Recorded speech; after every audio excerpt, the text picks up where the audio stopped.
I have some ideas I want to talk about. Well, I don't have them all scripted out though, so some of this may come out not in the best order and with some pauses and things like that, and I apologize. But it's just kind of the way life is right now. I don't have a ton of time to write these things out between parenting and the last bit of medical school. So here it is. In what we do and what we choose to believe in our life, I believe in having some intentionality. So, or I don't even know if that's a word, having some intention. And I want to talk a little bit about some of the intention behind religion. There are some atheists who look at people who practice religion and they just kind of say, well, what's the point even? You know, these are all things that can't be proven. So let's look at intention behind relationships. So say, well, you know, we should look at the whole universe as if it is, look at it for the way that it is. Say, okay, so I'm surrounded by a bunch of bags of carbon water that like make noises and things like that. You know, that are pretty complicated bags of carbon water. Well, that's not very helpful. That's very true. That's what humans are, more complicated than that. But that's, what they are. So there's levels of truth and there's levels of complexity. And then there is the meanings that we attach to them. And I think that's where religion really comes in. And so let's kind of go a little further with this our way that we approach other humans. Well, what's the point of human interaction? Well, we interact with other humans for lots of reasons. Is it to accumulate security for survival? Is it to create groups to make us feel better about ourselves? Is it for the joy of experiencing this life? It just makes us happy. Is it, you could list all these other things that relationships are to you. And for some people, they might say, well, relationships are pointless. Why should I even try to accumulate them? They're just a waste of time. They distract me from things that are actually important, like studying the laws of physics and nature. And, there are a lot of different ways that people can view relationships and other humans and the purpose of relationships. So looking at it on a purely scientific level or a empirical or database level might not be very helpful. It might be helpful to assign meaning to your relationships. And I think it can be the same way, at least for me. I find the same thing with life itself. What am I trying to do in my life? What's the purpose of my life? Why am I alive? What am I trying to accomplish down here in life? Am I just trying to accumulate a mass of experiences? Am I trying to accumulate a mass of stuff? Am I trying to make as many friends as possible? Am I trying to have as many kids as possible? I have several kids. Some people might think that, but no, that's not the point of my life. So what is the point of my life? And different people answer this different ways, and atheists have, answers. Well, they're trying to, create happiness maybe, or, different things like that. There's different points to life. And then there's trying to attach meaning to it. Well, what does this mean to me? Or what are some possible meanings that this could mean? And so this is where I feel like religion can come in answering some of the purposes of life and some possible meanings to life. And you start getting into the frameworks that surround all data. I feel like, though, there is some meanings, some purposes behind religion that are actually harmful and damaging and just not good. And it's sort of like harmful approaches to relationships. People might be in a relationship just to extract money from other people, or maybe just to build themselves up and look better in the eyes of other people, or to make themselves feel better than other people. And those are harmful and damaging approaches to relationships. Some other people might approach relationships as a thing to be feared, and they should avoid relationships at all costs because they might get hurt. I think that's harmful as well. I don't think that's helpful. So are there harmful ways of approaching religion? I would argue yes. I think that there are very damaging ways of approaching religion. And I want to go through a few, and then I want to talk about the good ones. One damaging approach to religion is the fear approach. Well, I need to adhere to my religion because if I don't, there's this really scary, mean, unmerciful, unjust creator out there who's going to punish me and hurt other people and kill us all. And I don't think that's a very good motivation. I don't think that's a very good reason behind having beliefs. That's a lot of people's motivation, is a fear motivation. They're constantly afraid they're going to do something that might offend this being that they believe in, that they've attributed all these characteristics to, which really are terrible characteristics. I mean, if they were to describe that as a person, it'd sound like a real jerk, worse than a jerk, like a scary. This is my personal take on it, anyways. Their view of the universe is awful, in my opinion. Their view of God is awful and inaccurate. I believe. Inaccurate. It doesn't fit my personal view. Some people view other people that way. Everybody's out there just to hurt me and take advantage of me. And I think that's a terrible way to view relationships. And I think that's a terrible way to view the universe. So fear, not a very good motivator. Some people also approach religion because of certainty.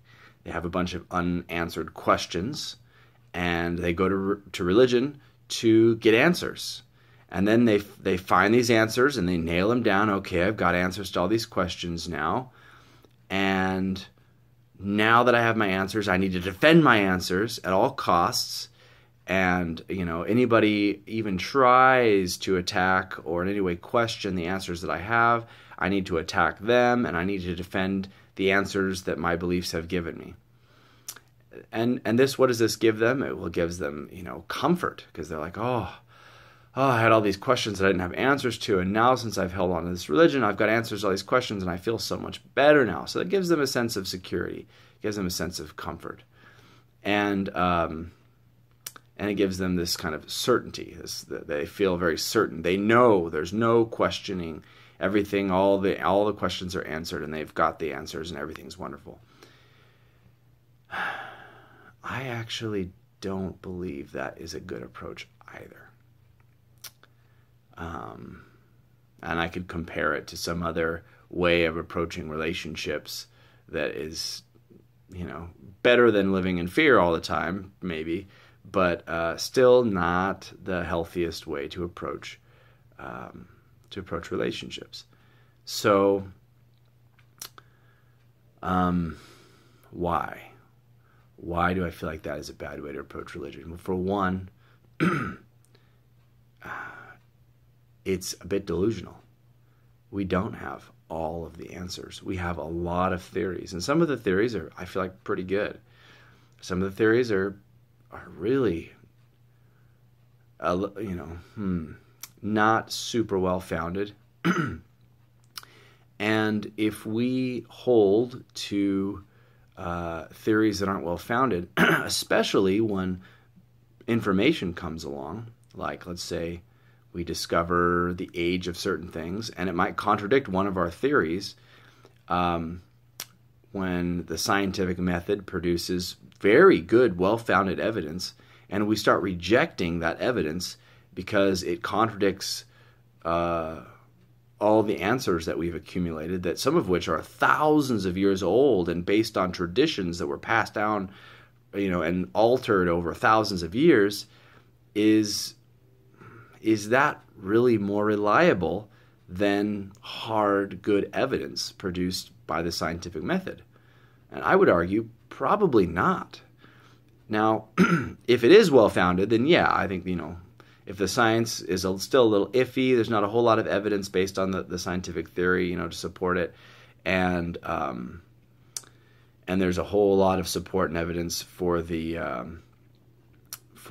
particular answer or doctrine or whatever it may be, then yeah, maybe you want to bring that into question. But a lot of the times I found that when you really dig and you find out where something came from, a lot of things do not have a whole ton of certainty behind them.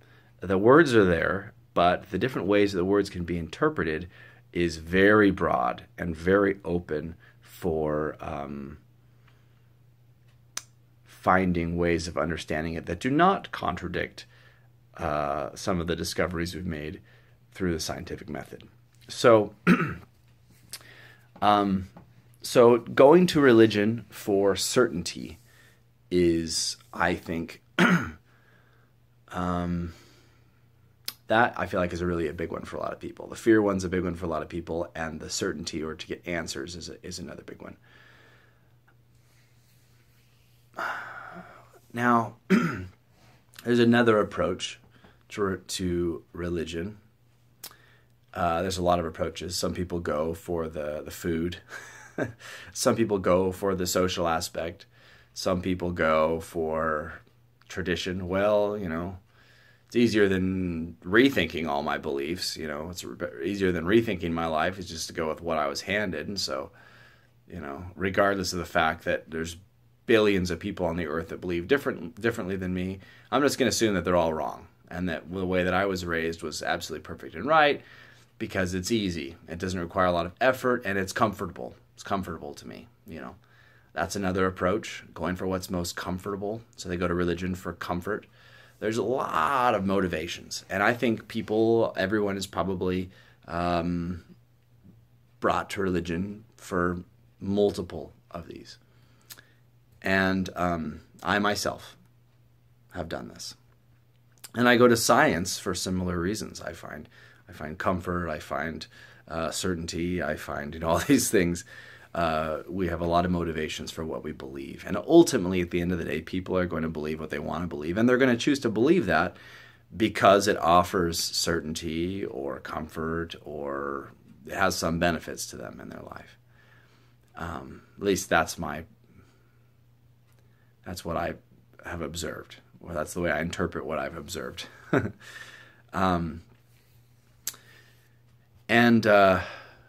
Currently, right now, and I believe for the rest of my life because of experiences that I've had, I believe in God. I mean, that might change. I don't really see how that could change. I can't actually even imagine any scenario that would cause me to change my belief in God. But my view about what God is doing and the way that God does it and that sort of thing has changed a lot. Like a lot. And after studying a lot in science, I've spent the last 10 years or so studying science. I see the imperfections in science. And I've also spent a lot of my life studying religion, more time than that, studying religion. And I see the imperfections in religion. And I see the similarities between the two. And I found for me that there are ways to reconcile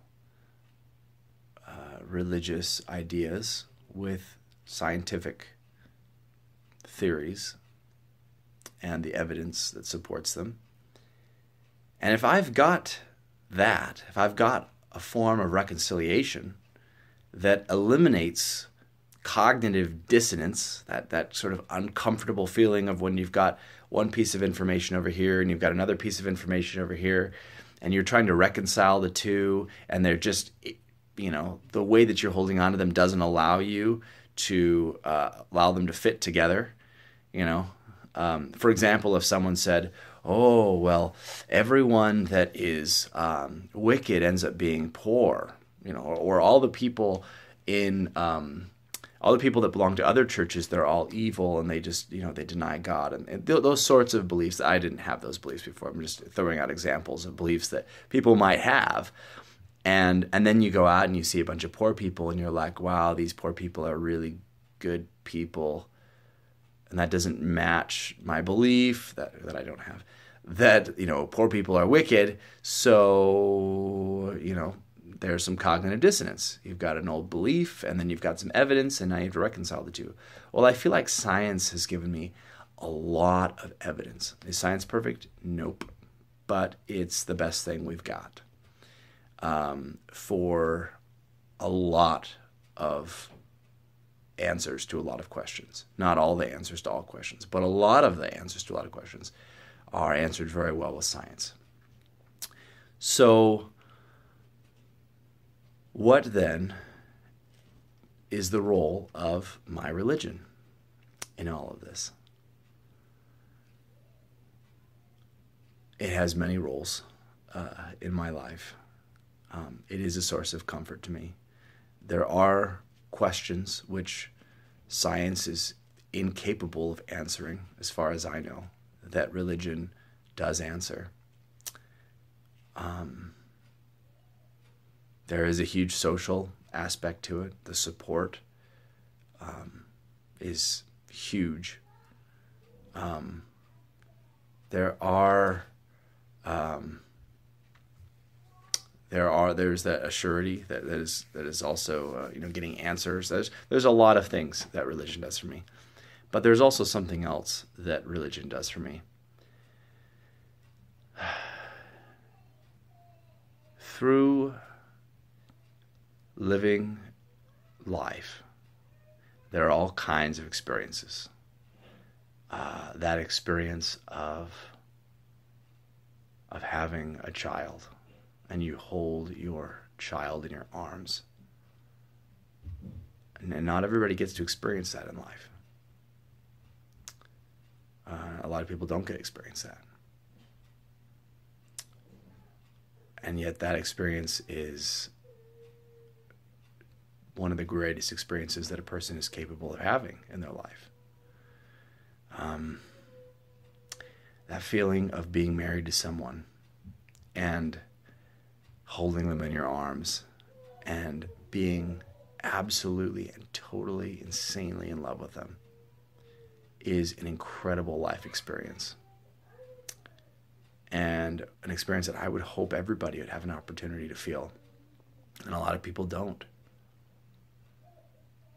And I could go on and on. The experience of climbing up on top of a mountain and then looking down over the sea in Alaska. That's another incredible experience.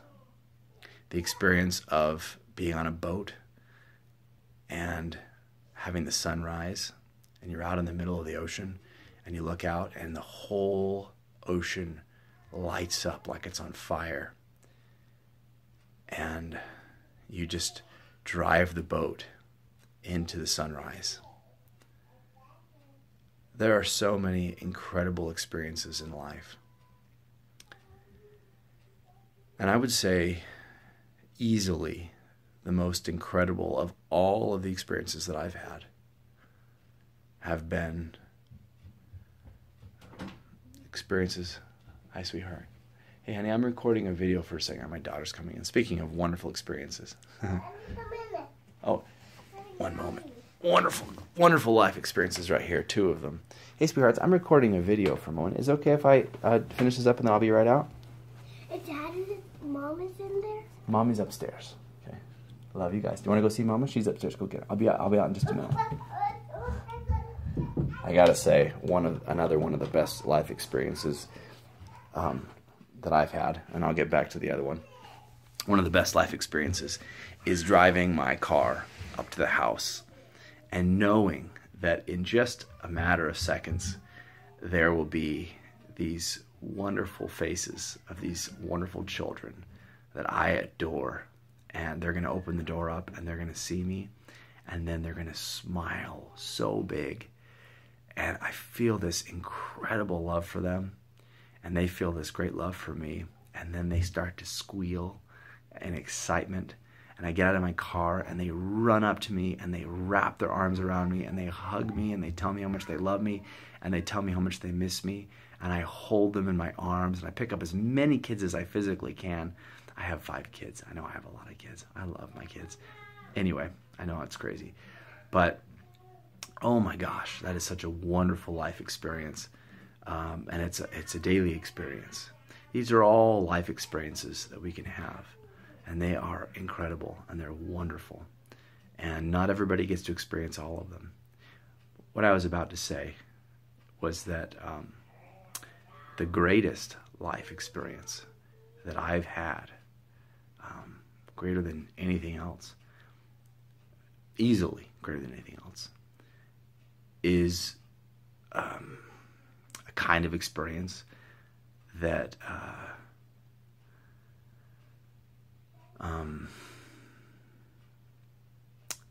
I mean, atheists don't believe it is this, but I do, and that is what I call having a spiritual experience. And I really want to differentiate a spiritual experience from what I would call a pseudo-spiritual experience. What is language? I mean, language is when we have some kind of experience or see something, and then we attach some sounds made with our mouths to that experience. And so me saying that word, oh, it's a spiritual experience, that can mean something totally different to one person as it can mean to somebody else. I mean, I might say that and somebody thinks that I'm like hallucinating or something like that. Well, it's not that. One moment. I've recorded too long to stop now, so I'm gonna actually go outside for a moment.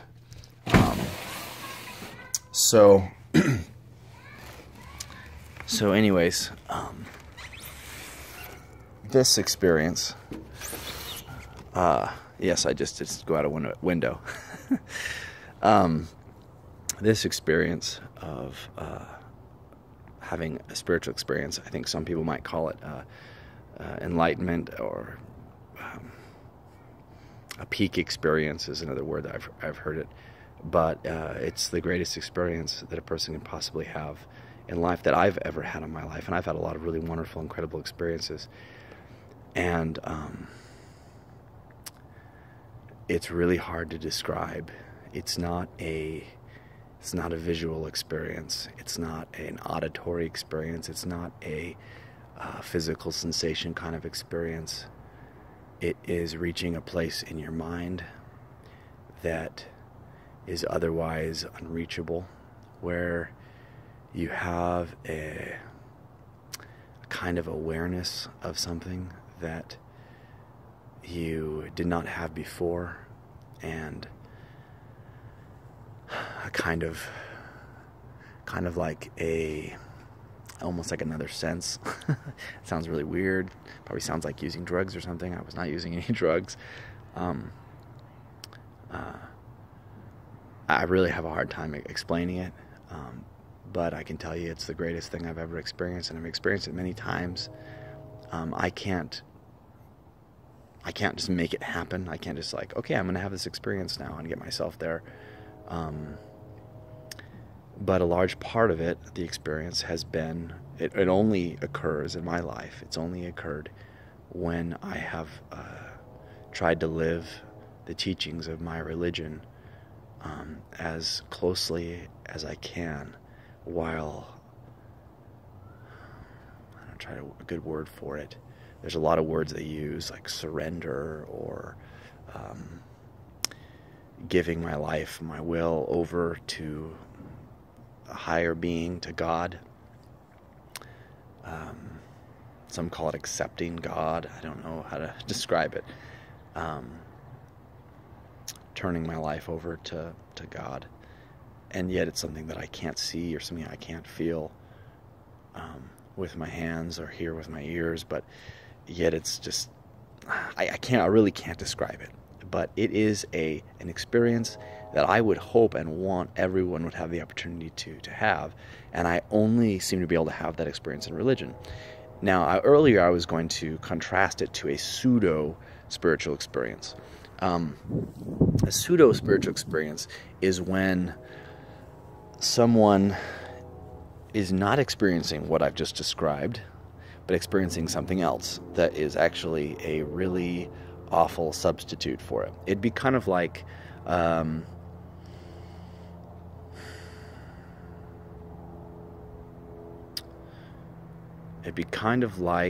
eating fake ice cream. No, not a perfect example.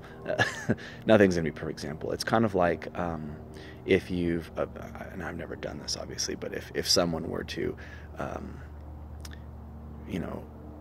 not have a really actual committed relationship with their loved one, and but kind of go through the motions like they are, and or maybe abuse somebody in a terrible way or something. It's like copying some of the motions of a loving relationship, but it's not a loving relationship. And then comparing that to actually having a loving relationship, there's really no comparison. It's just not the same thing. It's terrible. It's just it's a counterfeit. It's quite cold outside, so I'm going to go back in through my window. This has been a very interesting video, going in and out of windows and whatnot. My kids are being a little too loud earlier, so anyways, I'm trying to get to the meat of. I didn't plan this out ahead of time, so I don't. I just had an idea and I wanted to share it. So,